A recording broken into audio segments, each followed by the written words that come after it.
Hello everyone, this is Jitendra from Software Circle, and here I am today to talk about Ansible. So we'll learn Ansible today. This is totally non-profit, non-commercial work that we are doing here, and we advocate free e-learnings. So let's begin. What is in the agenda today?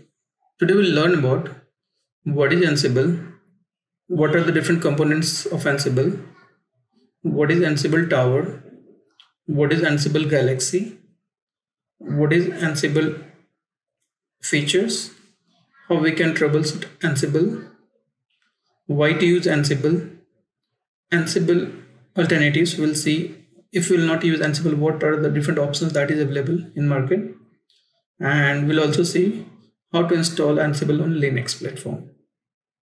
On Windows it is a bit difficult to install, but on Linux it is pretty straightforward. So we'll see how to install on Linux today. And to install I'll use VirtualBox on my Windows machine. What is Ansible? Many of you guys must have heard about Ansible. So mostly not developer but DevOps community work on it. So Ansible is a radically simple IT automation engine that automates cloud provisioning, configuration management, application deployment, and intra-service orchestration and many other IT needs. So if you have heard the jargon infrastructure as code, Ansible is one of them, which enables infrastructure as code. So with the help of Ansible, you can do cloud provisioning, configuration management, application deployment, etc. very easily. It is designed for multi-tier deployment since day one. Ansible models your IT infrastructure by describing how all of your system interrelated rather than just managing one system at a time. So using Ansible, you can deploy or change anything on any of the servers with a click of a button. It is very easy. You don't need to do anything manually. If you'll do manually on 100 system or on 1000 servers, it will take many days. But with the help of Ansible, if there is common thing that we need to do, suppose new deployment needs to be done or any change needs to be updated on all the servers, you can do that very easily with the help of Ansible. It uses no agents and no additional custom security infrastructure, so it is easy to deploy, and most importantly, it uses a very simple language, which is YAML, in the form of Ansible playbook that allows you to describe your automation jobs in a way that approaches plain English. So it uses no agent. It means to run on any server, you don't need any separate tools to be installed on those servers. It uses SSH to do that. So it is agentless. Ansible works by connecting you to your nodes and pushing out small programs called Ansible modules to them. These programs are written to be resource models of the desired state of system.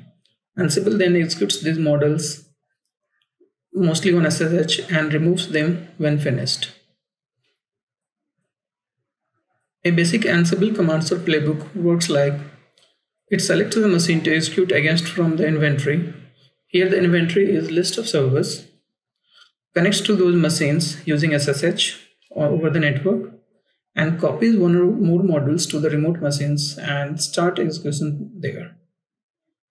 It is also idempotent in nature, so even if you'll run the same script again and again, only things which is changed will get executed, not everything in the script. And the place where we keep all the scripts or tasks is playbook. Now we'll see what are the different Ansible components. So first is the inventory. The inventory is a configuration file where you define the host information. Host means where you want to execute. It can be one host or it can be 100 or thousands. Playbooks. In the most case, especially in the enterprise environments, you should use Ansible playbook. This is the standard way of working on Ansible. A playbook is where you define how to apply policies, declare configurations, orchestrate steps, and launch tasks either synchronously or asynchronously on your servers. Each playbook is composed of one or more plays. Playbooks are normally maintained and managed in a version control system like Git, and they are expressed in YAML. So three takeaway from here is playbook consists of multiple plays, which you can understand as a task, and it is written in YML. So YML every developer knows these days. Now, what are the plays? Playbooks contain plays. Plays are essentially a group of tasks that are performed on defined host to enforce your defined functions. For example, if you want to install Tomcat or any operating system or any security patch update, these can be separate plays. All of these can be a separate plays. Each place must specify a host or group of hosts, and each task can be executed on a given host or on a group of hosts. Now, tasks are actions carried out by playbooks. One example of task in an Apache playbook is, suppose, name install Apache HTTPD. So this is one of the tasks at the lowest level. A task definition can contain modules such as yum, git, service, and copy. Rules. A rule is the Ansible way of bundling automation content and making it reusable. Rules are organizational components that can be assigned to a set of hosts to organize tasks. Therefore, instead of creating a monolithic playbook, we can create multiple rules, with each role assigned to a complete unit of work. For example, a web server rule can be defined to install Apache and vanish on a specified group of servers. So, with the help of rules, things can be more reusable in nature. In case of Ansible, rules organize a set of tasks and hosts. A sample playbook looks like this, where you can see it is in YML structure, where in the host I can specify one or all. Task name can be to install Apache server or Java or .NET, and it is on Linux. That's why it's yum package HTTP installed. Then the different tasks we have. Then we can start stop the servers. We have defined the handlers. You can run the playbook from your Ansible servers. The following command has been run from within the path where your Apache playbook.yml playbook is stored. So Ansible playbook apache install.yml, and with which user you want to execute it. And with the help of SSH, this will get executed on all the hosts. This is one of the sample example of playbook. We'll learn more in detail, and we'll also try to see how to create playbook in the future videos. We'll do some practical hands-on as well. This image I had copied from internet from the site Edureka. So this defines Ansible workflow, where we can see that playbook sits in the middle, and it automates the task of system admin, which needs to be executed again and again, or test team or delivery team. For example, system admin can try to do some patch update for security reasons or install new softwares. Test team can execute some automated scripts, and delivery team can use Ansible playbook to do the deployments and releases. And Ansible can create instance, provision servers, push the new OS changes, configure the server, and apply the security patches, and also deploy the servers. So since it will be automated, there is very less chance or no chance of doing things wrong, either by system admin or test admin or delivery team. Now, creating, provisioning, pushing the change configuration, all these things will be automated, and it will be applied properly on all the host machines or servers. So it saves a lot of time, it saves a lot of errors. You will not have much errors for doing the same things.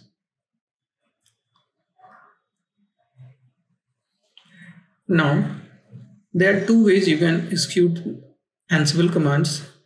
The one which we had seen through command line, or the other is Ansible Tower. Ansible Tower gives you the UI to do the same thing, and it also executes the playbook only. Ansible Tower, formerly AWS, is a web-based solution that makes Ansible even more easy to use for IT teams of all kinds. It is designed to be the hub for all of your automation tasks. Ansible Tower allows you to control access to who can access what, even allowing sharing of SSH credentials without someone being able to transfer those credentials. Inventory can be graphically managed or synced with a wide variety of cloud sources. It logs all of your jobs, integrates well with LDAP, and has amazing browsable REST APIs.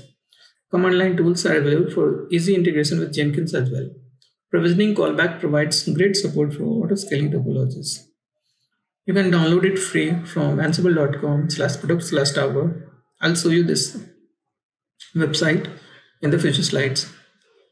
Tower is free for users up to 10 nodes and comes bundled with amazing support from Ansible. Tower is installed using Ansible playbooks. This is the typical look of Ansible Tower, which is pure GUI based. This is the dashboard. Here you can see how many hosts have filled the updates, inventories, how many inventories I have. Left hand side you can see all the menus and features that you can work on.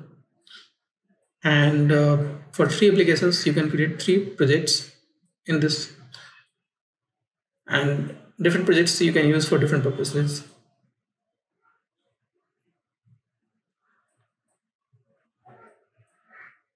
Now this is the typical Ansible Tower workflow.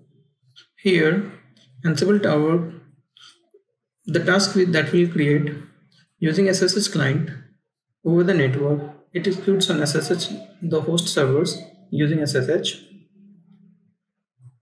So through single command or the single event, I can update multiple hosts. So from source machine to destination different hosts, it can execute commands or templates. Ansible is also used in CI/CD to do the deployments. Here, whenever we deploy or merge the codes using Ansible Tower, we can deploy the latest on different servers. We can do provisioning as per the need of the project. We can execute tests. We can do the cleanup later as well. You can pause the videos for understanding the different diagrams that I am showing here. And if you have any question, you can write in the comment box. Now, what is Ansible Galaxy? Ansible Galaxy jumpstart your automation project with great content from the Ansible community. So it is a place where you can get the ready-made available components. You don't need to create everything from scratch. This is the community support for Ansible. Galaxy provides pre-packaged unit of work known to Ansible as roles and collections. Content from roles and collection can be referenced in Ansible playbooks and immediately put to work. You will find content for provisioning infrastructure, deploying applications, and all of the tasks that you do every day. So it is a great place where you can get all the ready-made components. You can visit the website galaxy.ansible.com for same. It has many features such as search. Use the search to find the content for your project, then download them onto your Ansible host using Ansible Galaxy, the command line tool that comes bundled with Ansible. This is the UI for Ansible Galaxy, galaxy.ansible.com. Once you will visit this page, you can see all these things.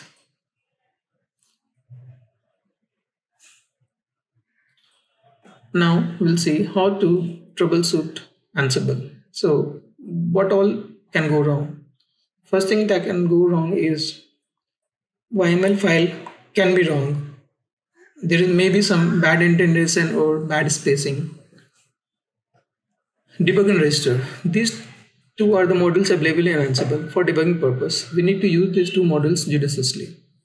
Use verbosity. Within the Ansible command, one can provide the verbosity level You can run the commands with velocity level -v or with 2vb.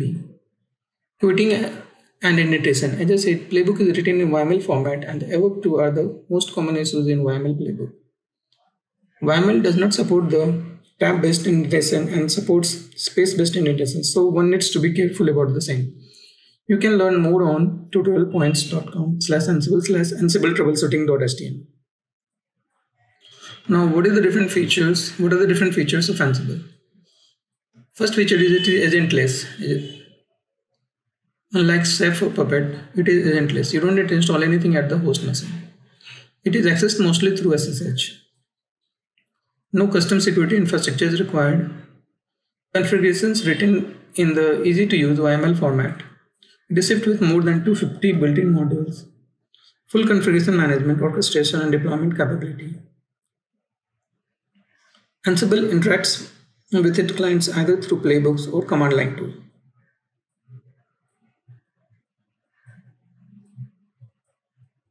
Now, why should we use Ansible? So, as we know, it is going to save a lot of time. Ansible automates and simplifies repetitive, complex, and tedious operations. Everybody likes it because it brings huge time savings when we install packages or configure larger number of servers. It is agentless. You do not need to install additional software on your server nodes. This helps keep the installation clean while ensuring that there are no conflicts with your softwares. Playbooks are easy to read and edit. They are mostly written in YML, and this is a great advantage when compared to other solutions such as Puppet.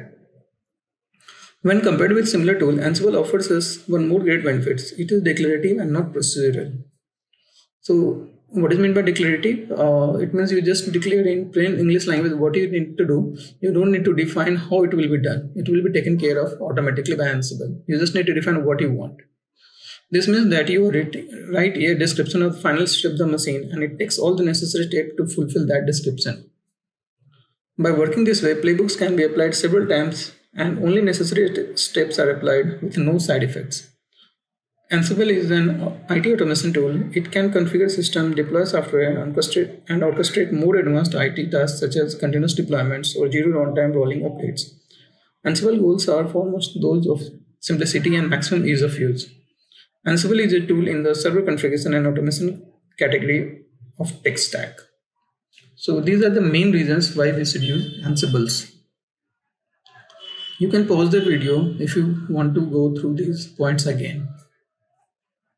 Now, what are the different alternatives available for Ansible? Ceph, Puppet, Salt, and Terraform. These are the different alternatives available for Ansible. Rudder, Salt Stack, Puppet Enterprise, GitLab, CI, etc. Puppet is an automated administrative engine for Linux, Unix, and Windows. Ceph enables us to manage and scale cloud infrastructure with no downtime. Terraform. With the Terraform, you describe your complete infrastructure as code. Salt is a new approach for infrastructure management, easy enough to get running. Now, thank you for watching and we'll see how to install Ansible. So here I'll go to my VirtualBox and I'll start the command prompt.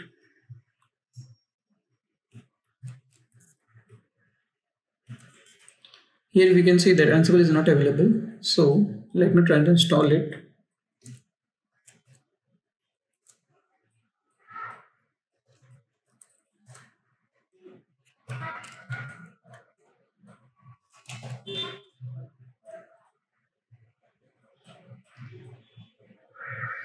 Here I am installing Ansible on Ubuntu machine.